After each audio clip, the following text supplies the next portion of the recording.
Voici quelques éléments pour comprendre ce qu'est un système d'information.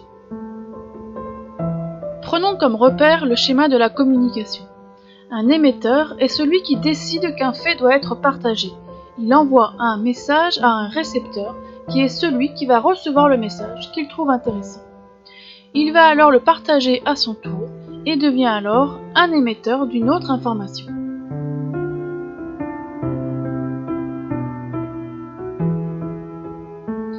Parlons d'abord de ceux qui émettent l'information. Ils sont de deux types. Soit ils sont professionnels, soit ils sont non professionnels. Parmi les professionnels, on peut citer les journalistes et les agences de presse comme l'AFP, l'agence France Presse par exemple. Parmi les non professionnels, il y a toi, moi, les amateurs, les passionnés, bref, tous ceux qui échangent sans en faire leur métier. Mais qu'est-ce qui pousse quelqu'un à dire, raconter, à publier quelque chose, notamment sur Internet? Quelles sont les motivations d'un émetteur d'information? On peut classer les motivations en 4 catégories. Pour vendre quelque chose ou un service, pour convaincre, pour parler de soi ou être valorisé, pour aider et rendre service.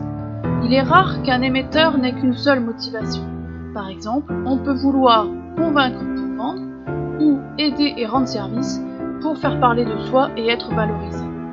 Savoir repérer la motivation de l'émetteur permet d'évaluer la qualité de l'information. Il arrive qu'une information envoyée n'arrive pas jusqu'à son public. En effet, le récepteur doit avoir besoin de l'information pour la réceptionner. Il doit y voir un intérêt. De nombreux éléments font que l'information peut ne pas arriver jusqu'au récepteur.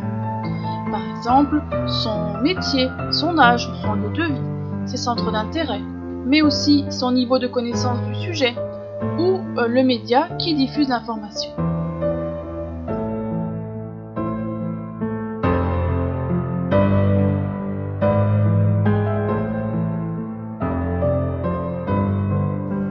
Si celui qui doit recevoir l'information ne se sent pas concerné, que l'information ne l'intéresse pas ou qu'il n'en a pas besoin, alors l'émetteur n'aura pas atteint sa cible, son public.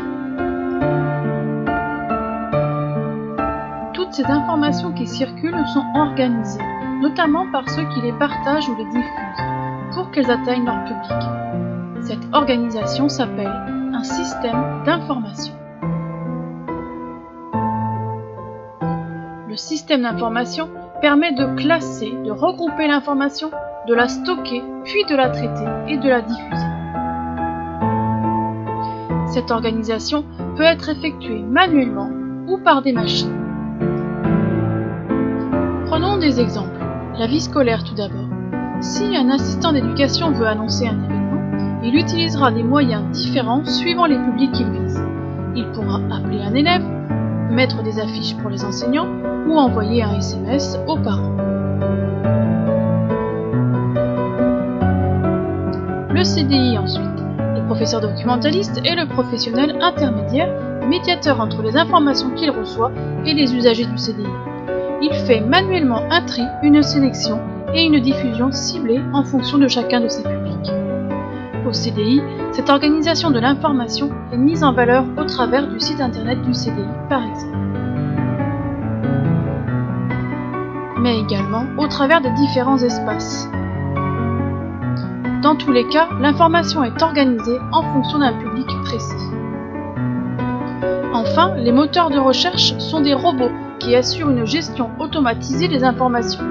Ils analysent, chacun selon des critères variés, et les stockent en vue de les diffuser aux internautes.